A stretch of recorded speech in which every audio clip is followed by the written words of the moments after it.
মামা যে মামু হিমু মামুটো কিন্তু বহুত ভাল। তেওঁ কি কৰিছে মহিলাসকলক?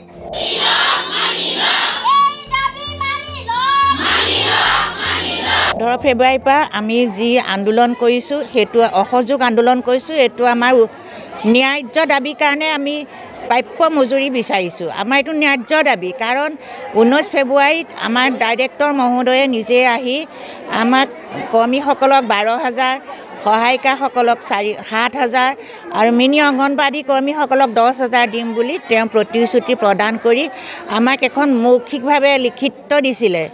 সেই লিখিতটো সদনলৈ তেখেতে প্ৰপ'জাল পঠালে আৰু আমি সেই 12 তাৰিখলৈকে আমি যিটো আমি অপেক্ষা কৰি আছিলোঁ, এটা খুব মানে ভাল আশা ৰেঙনি জাগি আছিল যে আমাক নিশ্চয় 12 ফেব্ৰুৱাৰীত মানে সদনত আমাৰ হয়তো সেই কাৰ্যকৰী কৰিব।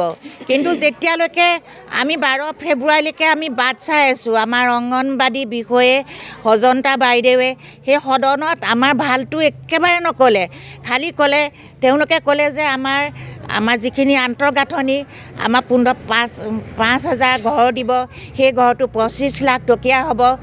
আন্তঃগাঁথনি ধুনীয়া কৰিব, মজবুত কৰিব আৰু সবলীকৰণ কৰিব, মহিলা সবলীকৰণ কৰিব, উদ্যমিতা আঁচনি কৰিব, লাখপতি বাইদেউ বনাব মহিলাসকলক।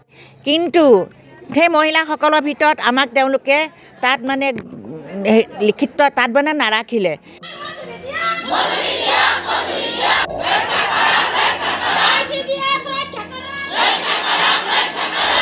সঁচাকৈ ক'বলৈ গ'লে আপোনালোকৰ চেনেলৰ জৰিয়তে মই আমাৰ সদনক অৱগত কৰিব বিচাৰিছোঁ, আমাৰ চৰকাৰক অৱগত কৰিব বিচাৰিছোঁ যে আমি অনুৰোধ কৰিছোঁ, আমি বিনম্ৰভাৱে আমি কৈছোঁ অংগনবাড়ী কৰ্মী সহায়িকাসকলক যেনেকৈ তেওঁলোকে কৈছে এইখিনি আমাৰেই, তেওঁলোকে চিঞৰিব আমি অলপ দিম, আকৌ বহি যাব, আকৌ চিঞৰিব আকৌ অলপ দিম।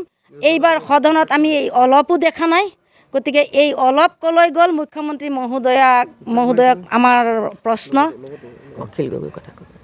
আৰু আমি ইয়াৰ পিছত পৰৱৰ্তীয়ে যদি আমাৰ আন্দোলন সফল নহয়, এইবাৰ বাজেটতো যদি আমাক কিবা নধৰে, আমাৰ শ্ৰমৰ কথা অলপো নাভাবে, আমাৰ কষ্টৰ কথা, কৰ্মী সহায়িকাৰ কষ্টৰ কথা, শিশুৰ কষ্টৰ কথা যদি অলপো নাভাবে, আমি জংগী আন্দোলন হাতত ল'ম। জংগী আন্দোলন হাতত ল'ম আৰু আমাৰ একেবাৰে লাষ্ট আমাৰ চূড়ান্ত সিদ্ধান্ত, আমি এইবাৰ লোকসভাৰ ইলেকশ্যন বৰ্জন কৰিম।